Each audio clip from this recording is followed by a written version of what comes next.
Welcome to the code behavior. So, guys, in today's video, we'll talk about important topic. This is a hack solution where when we submit a AJAX request, okay. तो जब भी हम क्या करते हैं कि AJAX request submit करते हैं, हम या कोऑर्डिनेटर की बात करें या फिर लारावेल की बात करें या फिर किसी भी फ्रेमवर्क की बात करें हम, ठीक है। तो when we submit a AJAX request, then in this case what we have to do, एक CSRF होता है जिसे हम कहते हैं क्रॉस रिक्वेस्ट सर्जरी, ठीक है। इसका मैं आपको फुल फॉर्म दिखाता हूँ, क्रॉस साइट रिक्वेस्ट फॉर्जरी। इसमें क्या होता है कि जब भी हम कोई इसमें फॉर्म सबमिट का बनाते हैं या कोई यूआरएल हम इसमें फॉर्म डेटा सबमिट के लिए बनाते हैं, तो उस केस में क्या होता है कि जो अटैकर्स होते हैं वो इसका यूज़ करते हैं, ठीक है। तो इसमें क्या होता है, जो CSRF होता है is an attack that forces authenticated users to submit a request to a web application against which they are currently authenticated. मतलब ये है कि जैसे हम अगर कोडिंगनेटर की बात करें, अभी मैं आपको इसमें कोडिंगनेटर के बारे में बताऊंगा कि कोडिंगनेटर में इसे हम कैसे प्रिवेंट करते हैं, ठीक है, CSRF अटैक को। इसमें क्या होता है कि जब भी हम कोई फॉर्म सबमिट करते हैं, तो जैसे हमने फॉर्म फिल किया और फॉर्म सबमिट किया, तो उस केस में क्या होता है कि कोऑर्डिनेटर एक CSRF जनरेट करता है, एक टोकन जनरेट करता है, और उसे सबमिट के वक्त पे क्या होता है, when we submit it then it verify to that token, CSRF token. But when we submit a ajax request, ठीक है, जैसे कि हमारी एक general.js फाइल है, मतलब एक JS की फाइल है, यहाँ पे हम एक क्या कर रहे हैं, URL यहाँ पे हम हिट कर रहे हैं, ठीक है। मैं यहाँ पे आपको शो कराता हूँ। एक ये URL है, ठीक है, ये एक URL है, हम यहाँ पे क्या कर रहे हैं, ये URL यहाँ पे हिट कर रहे हैं, जो कि ये URL कोऑर्डिनेटर में एक API या फिर एक फंक्शन बना हुआ है।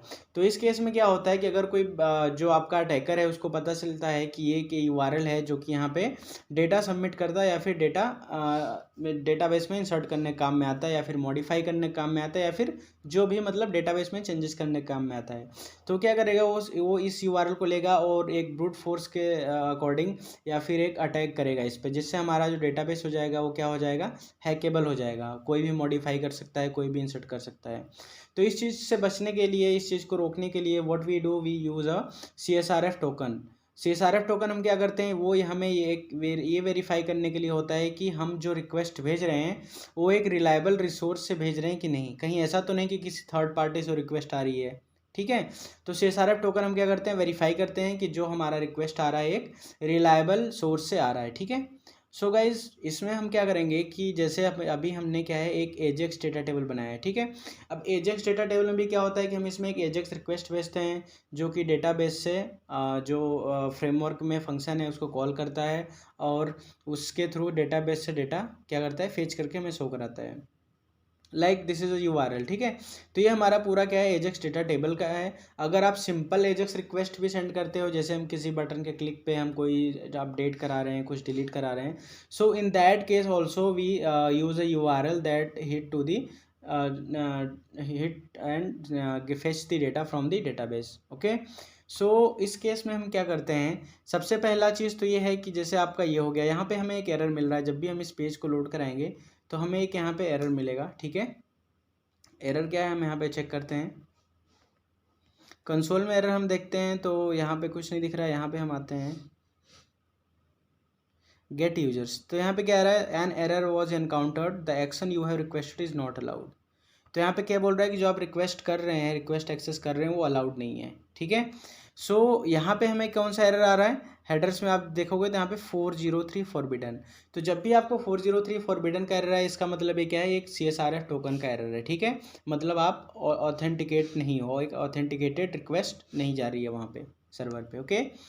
हम क्या करते हैं, सबसे पहले हमारा जो हैक है वो यही है कि आप सिंपल config.php में जाओगे और जो CSRF प्रोटेक्शन है इसको आप यहाँ पे फॉल्स कर दोगे।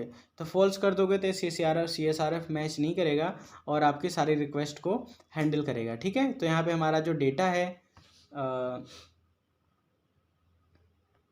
है वो यहाँ पे आ रहा है और बाकी जितनी भी रिक्वेस्ट हैं वो यहाँ पे काम कर रही हैं, ठीक है, सब कुछ काम कर रहा है, एवरीथिंग। लेकिन सिक्योरिटी के पर्पज़ से हमें क्या करना होता है, जो CSRF टोकन प्रोटेक्शन है इसे हमें क्या करना पड़ता है, ट्रू करना पड़ता है, मतलब हमें ऑन करना पड़ता है। तो इस केस में हमें क्या है, जो भी हम रिक्वेस्ट हम सेंड करते हैं तो उस केस में यहाँ पे 403 फॉरबिडन का एरर शो होता है, okay. So what we have to do, let's implement this सबसे पहले हमें क्या करना पड़ेगा, जनरल डॉट जेएस में है जो, जहाँ पे एजेक्स रिक्वेस्ट हम भेज रहे हैं, इसके साथ ही हम डेटा में क्या पास करेंगे, डेटा में हम टोकन पास करेंगे, ठीक है। तो सबसे पहले टोकन हमें डिफाइन करना पड़ेगा। टोकन हम कहाँ डिफाइन करेंगे, यूज़र लिस्टिंग ए व्यू है, ठीक है। ये कंट्रोलर है हमारा, इस कंट्रोलर में जो हमारा व्यू है यहाँ पे हम लोड कर रहे हैं, ठीक है। यूज़र लिस्टिंग ये व्यू है, ठीक है। सो हम यहाँ पे लोड कर रहे हैं, तो यहाँ पे हम क्या चेक कर रहे हैं कि जो जनरल डॉट जेएस है वो यहाँ पे लोड हो रहा है। तो इसके जस्ट पहले हमें क्या करना पड़ेगा, टोकन हमें डिफाइन करना पड़ेगा। तो सो मैंने कोड यहाँ पे लिखा हुआ है, यहाँ से हम कोड यहाँ से कॉपी करते हैं, ठीक है। सिक्योरिटी आपको क्या है, सिक्योरिटी एक हेल्पर होता है, इसका हमें यूज़ करना पड़ेगा, ठीक है, सिक्योरिटी हेल्पर का, ठीक है। यहाँ पे क्या है, $this.security, सिक्योरिटी एक हेल्पर होता है जो कि आपको ऑटो लोड में यहाँ पे हेल्पर में आपको यहाँ पे लोड करना पड़ेगा, उसके बिना ये चलेगा नहीं तो ये हेल्पर का इशू देगा, ठीक है। सो हमने क्या किया, CSRF नेम और CSRF हैश, ठीक है। तो गेट CSRF हैश से अगर हमने यहाँ पे देखना है तो what we are getting here, to generate CSRF hash we have write $this.security get CSRF hash and for naming this, मतलब एक टोकन है तो उसका नाम होना चाहिए। सो यहाँ पे हमने क्या लिखा, गेट CSRF टोकन, ओके। सो हमें जो CSRF हैश है इसको हमें क्या कहाँ पे सेंड करना होता है, URL के बाद जस्ट हमें एज अ डेटा हमें सेंड करना होता है, ठीक है। सो हमें कॉपी क्या करना है, ये चीज़ कॉपी करना है, डेटा के साथ हमें भेजना है, ठीक है। सो हम यहाँ पे सेंड करते हैं, will send here. So data part में what you have send it, CSRF hash, ठीक है। जो CSRF हैश हमने यहाँ पे डिफाइन किया है वो CSRF यहाँ पे जनरल डॉट जेएस में यहाँ पे सेंड कर रहे हैं, ओके। सो सिंपल सा इतना ही हमें करना होता है। Let's check whether it is working और नॉट, ठीक है। सो हम चेक करते हैं इसको।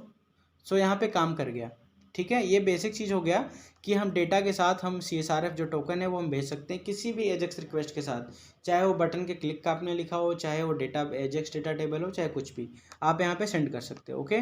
सो ये चीज़ हो गया। अब यहाँ पे क्या है कि जब भी हम कुछ और करते हैं, जैसे सर्चिंग करते हैं तो आ रहे, तो इस केस में क्या आ रहा है, फिर से हमें एक एरर आ रहा है, हम चेक करते हैं क्या एरर आया है, ठीक है। सेम आ गया 403 फॉरबिडन।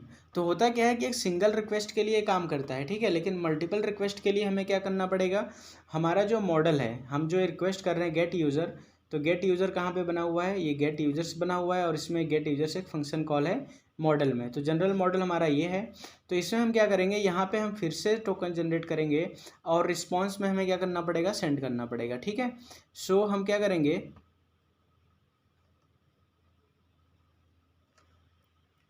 हम इस सॉरी हम इसको यहाँ पे सेंड करेंगे, ठीक है। जब जो डेटा हमारा यहाँ से जा रहा है वहाँ शो करने के लिए, इसी में हम क्या करेंगे, CSRF हैश और CSRF नेम को सेंड करेंगे, ठीक है, जिससे क्रॉस वेरीफाई होगा। और एक चीज़ हमें करना पड़ेगा, जो यहाँ पे जब कंप्लीट होगा, ये कंप्लीट रिक्वेस्ट कंप्लीट के बाद हमें क्या करना पड़ेगा कि हमें इसे स्टोर करना पड़ेगा, ठीक है। So let's write this, copy this and paste here, okay. So request complete होने के बाद हम क्या कर रहे हैं, CSRF नेम और CSRF हैश हम क्या कर रहे हैं, फिर से यहाँ पे हम स्टोर करा रहे हैं, जिससे कि जब multiple reset CSRF token and name for the next Ajax call from this table. तो क्या होता है कि जो CSRF टोकन होता है हमारा क्या करता है, हर रिक्वेस्ट में वेरी करता है, ठीक है। तो हर रिक्वेस्ट में क्या होता है, हम इसे रीसेट करते हैं और नेक्स्ट एजेक्स कॉल में क्या होता है, फिर से सेंड होता है, ठीक है। सो अब हम जब चेक करते हैं इसको, हम इसको रिफ्रेश करते हैं, ओके। तो हमारा जो पेज है वो लोड हो गया है, ठीक है। और हम अगर कोई सर्चिंग करते हैं, ठीक है, तो सर्चिंग में भी सर्चिंग में भी क्या चल रहा है, ठीक है। एडिट हम करते हैं, कुछ भी करते हैं, ठीक है, तो सब केस में क्या हो रहा है, चल रहा है, ठीक है। अगर हम कोई सॉर्टिंग करते हैं तो सॉर्टिंग में भी चलेगा ये, ठीक है। सो ये हो गया कि हम कि एजेक्स डेटा टेबल में कैसे हम CSRF टोकन को बाइंड करके सेंड करते हैं, और मल्टीपल एजेक्स रिक्वेस्ट में हमें क्या करना पड़ता है। सिंगल एजेक्स रिक्वेस्ट में तो आप यहाँ डेटा के साथ बाइंड कर दोगे, ठीक है, यहाँ पे आपने बाइंड किया और यहाँ पे यूज़र लिस्टिंग में पहले इसे जनरेट करके यहाँ पे हमने स्टोर करा लिया और इसको हमने बाइंड कर लिया। और मल्टीपल रिक्वेस्ट के लिए हम यहाँ पे मॉडल में फिर से सेंड करेंगे और यहाँ पे हम रीसेट करेंगे, ओके गाइज। सो गाइज़ आज के इस वीडियो में इतना ही। नेक्स्ट इसी तरह की वीडियो अपडेट्स पाने के लिए चैनल को प्लीज़ सब्सक्राइब करें, और अगर आपको कोई कन्फ्यूज़न है, if you have any doubts or confusion, then you can ask in comment box, and please channel को सब्सक्राइब करें। Thank you.